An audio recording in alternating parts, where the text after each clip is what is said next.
عملت بقى شوية مخلل في البيت ولا أجدعها محل مخللات، حاجة كده اللهم بارك عسل. تعالوا بقى نشوف الوصفة بتاعتنا النهاردة. نسمي الله بقى ونصلي على الرسول ونبدأ بقى نقول عملناه ازاي.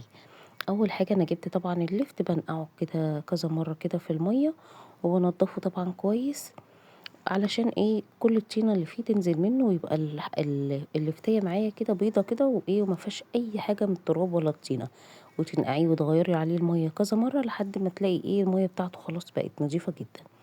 بعد كده برضو جبت الجزر وجبت قرنبيطة صغيرة كده قطعتها برضو حتت صغيرة. ما سلقتش أي حاجة، ما سلقتش القرنبيط عشان في ناس بتاخده كده نص سلقة وتحطه، أنا حطيت كله كده زي ما هو وغسلته كويس جدا زي ما انتوا شايفين. او الجزر ما قشرتوش عادي، انا نضفته برضو وسبته كده يتنقع برضو في المية كده. تمام. هقطعه بقى زي ما انت حابه كده، قطعيه كده يعني طويل كده شويه، او اهم حاجه بس ما يكونش رفيع قوي عشان ما يتهريش معانا، لان المخلل ده طبعا هيقعد معايا فتره، فالملح ما يسويهوش قوي. بعد بقى ما قطعته كده وهوريكم طبعا شكل التقطيع، لازم وانتي بتخللي اي نوع مخلل ميه فتره، يعني ميه تكون مغليه وبارده. تمام. زي ما انتوا شايفين كده كانت قطع محمله، وقطعت كده القرنبيط كده كل واحده واحده كده صغنونه، والجزر بالطول بقى عايزاه تبقى مدور الشكل اللي انت حباه. لكل لتر ميه حطيت 4 معالق كبار من الملح، وعلى الكميه كلها دي حطيت معلقه كبيره من السكر وربع كوبايه من الخل.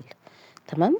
زي ما انتوا شايفين، وجبت بنجر وقطعته، وبعد كده بقى عبيته في برطمانات كده زي ما انتوا شايفين. كان بالظبط يعني قعد معايا 3 ايام تقريبا وكان مستوي زي ما انتوا شايفين كده.